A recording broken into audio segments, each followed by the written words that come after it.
Detektif Andre Vincent Benas. PPKM ini selama pandemi COVID memang berat kondisinya.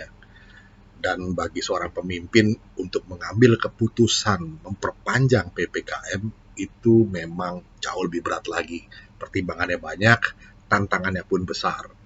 Maka teman saya minta saya komentar tentang keberanian Pak Jokowi untuk memperpanjang PPKM yang kedua kalinya ini ya, perpanjangannya sampai 9 Agustus nanti. Tapi kita akan menyoroti sisi kepemimpinan beliau untuk mengambil keputusan-keputusan yang tidak populer dan bagaimana strategi di belakangnya. Jadi saya menulis seperti biasa, artikelnya kali ini berjudul Nyali Jokowi, Nakoda Kapal Indonesia di Tengah Lautan Badai Pandemi Global. Begini. Ya, pengumuman penting, PPKM level 4 diperpanjang. Waduh. Tapi Indonesia dapat medali emas di Olimpiade. Hore. Prihatin dan gembira. That's life. Lalu apa pelajarannya buat kita supaya tetap di dalam setiap peristiwa besar maupun kecil yang terjadi sekitar kita bisa selalu bermakna bagi kehidupan kita selanjutnya. Ingat, life goes on, so move on. Sahabat, kalau kata Dr. Boyke, percuma panjang kalau tidak keras. Nah, dalam konteks PPKM ini kan tepat sekali ya. Kalau dalam konteks yang lain ya kita bahas di lain kesempatan. Kita paham bahwa keputusan yang diambil seorang pemimpin itu semestinya lah keputusan yang dianggapnya benar. Bukan keputusan yang sekedar populer doang. Itulah sejatinya seorang pemimpin yang sejati. Soal yang benar, bukan cuma yang pop. Mungkin dampak keputusannya terasa pahit sekarang. Namun itulah yang terbaik demi kepentingan bangsa yang lebih luas, yang rentang pandang dan jangkauannya sampai ke masa depan yang jauh di sana. Itulah keberanian dari seorang pemimpin visioner. Iya, keberanian. Karena pemimpin visioner tanpa keberanian cuma jadi pemimpi di siang bolong. Dari pemimpi menuju pemimpin hanya perlu huruf N. Nekat. Ya, rada nekat, tapi penuh perhitungan tentunya. Keputusan memperpanjang PPKM pastilah diambil dengan berat hati setelah menimbang banyak sudut perkara. Tapi ini kan seperti pil pahit yang toh mesti kita telan demi kesembuhan. Mau apa lagi? Pada galipnya kita juga melihat bahwa keputusan untuk lagi-lagi memperpanjang PPKM adalah sekaligus juga sebuah pesan yang keras kepada kita semua. Pesannya apa sih? Jangan main-main, jangan pandang enteng, dan jangan coba-coba mengail di air keruh. Nah, sahabat, pesan yang terakhir itu tentu saja terarah ke pihak-pihak yang sudah tahu sama tahu kita semua kan. Nah, dua pesan yang pertama, jangan main-main dan jangan pandang enteng, itu tentu kepada kita semua supaya lebih kompak dan tidak cengeng.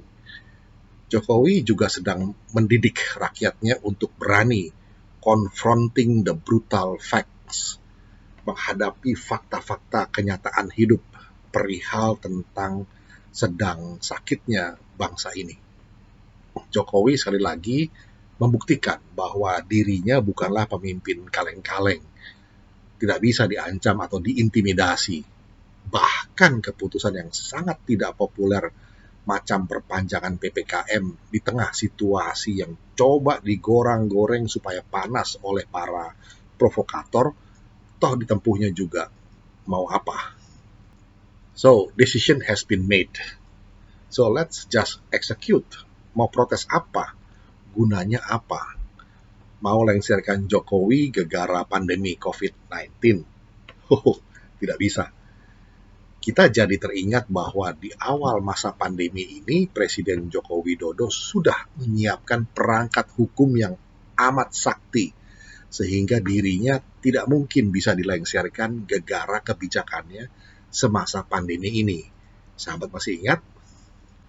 Nah, berawal dari Perpu nomor 1 tahun 2020 yang akhirnya disahkan DPR RI menjadi Undang-Undang nomor 2 tahun 2020 yang judulnya berbunyi begini: Penetapan Peraturan Pemerintah Pengganti Undang-Undang nomor 1 tahun 2020 tentang kebijakan keuangan negara dan stabilitas sistem keuangan untuk penanganan pandemi Coronavirus Disease 2019 atau COVID-19 dan atau dalam rangka menghadapi ancaman yang membahayakan perekonomian nasional dan atau stabilitas sistem keuangan menjadi undang-undang.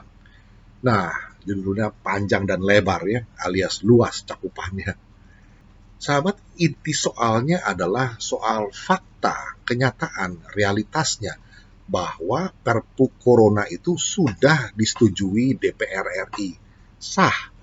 Maka sejak itu Jokowi bak bulldozer terus merangsek bergerak tanpa tedeng aling-aling, walau dengan gayanya yang tetap kalem. Memang banyak yang belum rata sih, ada saja yang balelo, yang korupsi lah, dan yang masih coba-coba jegal dengan cara yang norak. So, labrak terus. Payung hukum yang diperlukan dalam situasi kegentingan sudah tersedia. Payung untuk menangkal hujan tuntutan dari pihak-pihak yang kakinya babak belur terinjak gerigi bulldozer tadi. Nah, buat kelompok yang baik-baik saja, kan nggak ada masalah. Mungkin lantaran Presiden sudah mendapat surat sakti itu, maka para petualang politik pernah mencoba menyerang parlemen yang telah mengesahkan Perpu itu jadi undang-undang. Ada yang menuduh bahwa ini semacam bunuh diri massal anggota DPR RI. Tapi kok kita justru melihatnya ini adalah langkah pelumpuhan massal gerak gelandangan politik. Konteksnya jelas. Pada intinya, situasi sudah memenuhi parameter kegentingan yang memaksa harus memberikan kewenangan kepada Presiden untuk bertindak cepat, tegas, dan antisipatif. Tidak bisa banyak cincong. Negara harus diselamatkan. Sahabat, dasar hukum Perpu ini adalah pasal 22 ayat 1 Undang-Undang Dasar 45. Dalam hal ihwal kegentingan yang memaksa, Presiden berhak menetapkan peraturan pemerintah pengganti undang-undang. Dan pasal 1 angka 4 Undang-Undang nomor 12 tahun 2011 tentang pembentukan peraturan perundang-undangan. Begini, peraturan pemerintah pengganti undang-undang adalah peraturan perundang-undangan yang ditetapkan oleh Presiden dalam hal ihwal kegentingan yang memaksa. Nah, Perpu Corona ini bukan seperti Super Semar atau surat perintah 11 Maret itu ya yang hilang. Pendek kata, Perpu Corona ini dasar hukumnya jelas dan kuat. Sudah disahkan menjadi undang-undang oleh para wakil rakyat Indonesia. Sudah pula disosialisasikan dan dokumennya bisa diakses publik kapan saja.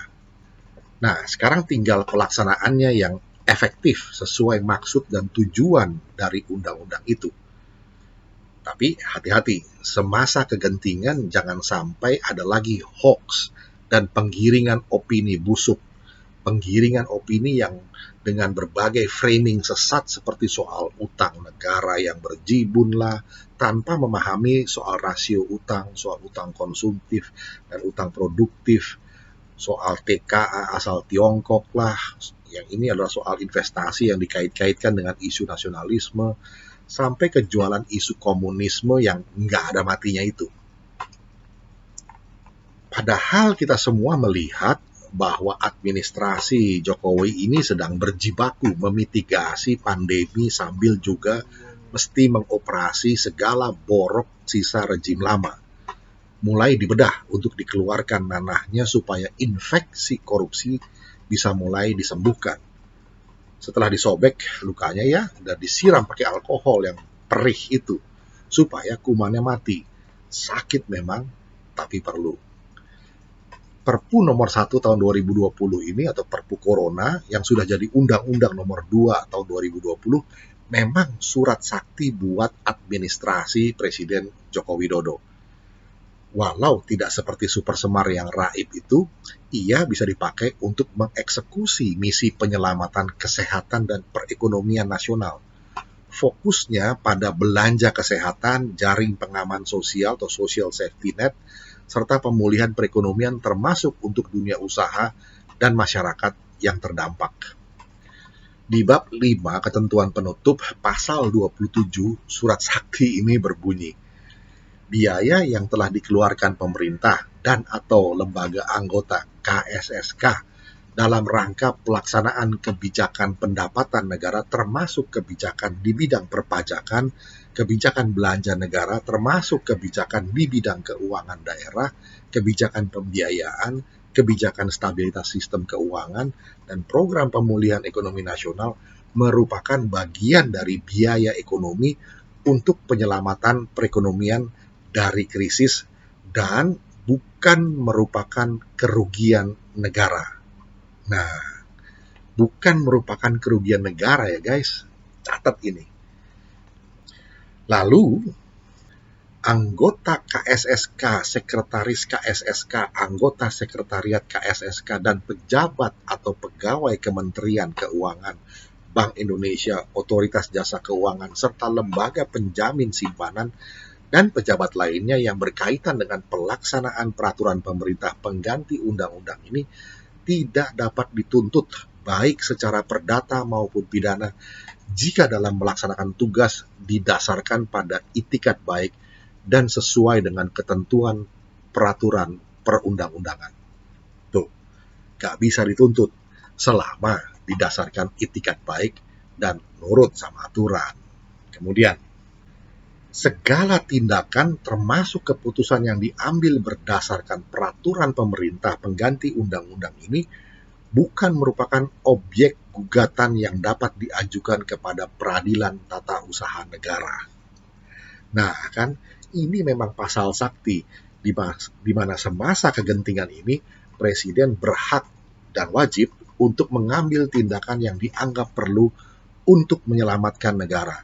Tidak bisa dituntut secara perdata maupun pidana. Ya fair sih sebetulnya, situasinya genting kok. Nah, sahabat, pesan yang tak kalah penting adalah buat para gelandangan politik. Presiden Jokowi tidak bisa dimakzulkan seperti yang dulu kalian lakukan kepada Gus Dur. Jelas? Gelandangan politik adalah istilahnya Gus Dur. Dia bilang begini, preman-preman itu akan jadi gelandangan politik seumur hidupnya. Begitu ujarnya saat ia dilengsarkan secara inkonstitusional. Iya, inkonstitusional. Siapa preman-preman itu? Mereka adalah yang rakus dan haus kekuasaan, berkonspirasi atau ikut merestui pelengseran Gus Dur secara semena-mena, secara frontal maupun dengan gaya hipokrit, yaitu musuh dalam selimut. Nah, sahabat, terus terang saja para gelandangan politik ini masih bergelandangan juga di era pemerintahan Jokowi.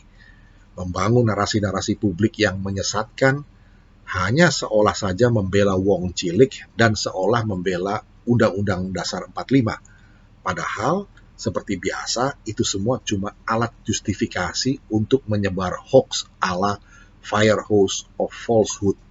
Dan itu memang hobi mereka. Setelah Jokowi dan para menterinya pontang-panting membangun macam-macam infrastruktur yang selama ini terbengkalai atau mangkrak, namun sayangnya di awal periode kedua ini ada bencana kesehatan nasional atau COVID-19. Sampai-sampai kondisi bangsa mengarah ke situasi kegentingan atau darurat ekonomi. Ini jelas harus segera diambil tindakan darurat, penyelamatan seperlunya. Nah, belajar dari sejarah, kita sadar bahwa situasi kegentingan seperti inilah yang ditunggu-tunggu para petualang politik itu. Rencana mau mengulangi skenario semut merah yang sukses mereka pakai untuk menggulingkan Gus Dur mungkin sudah diubun-ubun. Tapi Jokowi memang bukan Gus Dur yang soleh dan tanpa tereng aling-aling itu. Jokowi cerdik dan lihai juga. langkah kuda dengan Perpu yang telah jadi undang-undang ini dijalankan terlebih dahulu. Dan ini bikin mati langkah lawan-lawan liciknya. Masih ingat dulu Gus Dur difitnah habis-habisan lewat hoax, skandal Bulog Gate dan Brunei Gate, sampai ke jebakan krisis demi menjerat Gus Dur ala Bawazir, Panigoro, Rais, dan para kompradornya yang lain. Sampai akhirnya dimakzulkan lewat sidang istimewa MPR yang penuh dengan intrik itu. Maka sekarang para gelandangan politik bisa gigit jari. Jokowi sudah punya surat sakti, Perpu atau undang-undang corona ini. Jokowi memang bukan Gus Dur. Nah, soal bagaimana proses lobi-lobi politik sampai Perpu itu mulus jadi undang-undang tidak perlu kita bahas dan tidak penting juga. Nah, sahabat, hal paling menonjol dari figur presiden yang sekarang ini adalah kepiawaiannya menggerakkan langkah kuda catur yang lincah dan sulit diduga oleh lawan politik, untuk kemudian bergerak seperti bulldozer yang sangat powerful mendorong bukit-bukit tanah untuk menutup lubang-lubang. Tidak gampang memang. Kita pun seperti melihat bahwa nyali Jokowi ini memang diperlukan sebagai nakoda kapal Indonesia yang sedang mengarungi lautan badai pandemi global. Maka sebagai penutup, kepada para gelandangan politik, ya selamat gigit jari dan gemetaran. Dan kepada yang lainnya, mari kencangkan ikat pinggang dan terus berkarya. Sekali lagi, jangan sia-siakan pengorbanan kita selama PPKM darurat yang telah diperpanjang ini. Kiranya Tuhan senantiasa memberkati bangsa ini. Demikian sahabat catatan singkat saya mengenai perpanjangan PPKM, keputusan dari Presiden Joko Widodo yang dengan berani diambil, walaupun keputusan ini mungkin tidak populer, tetapi dampaknya itu mungkin bisa jauh ke depan. Itulah pemimpin visioner, di mana dibutuhkan nyali seorang Jokowi yang merupakan nakoda kapal Indonesia yang sedang berada di tengah badai lautan pandemi global. Demikian sekali bisa menjadi perspektif dan menambah wawasan. Dan jumpa lagi di session berikutnya. Terima kasih.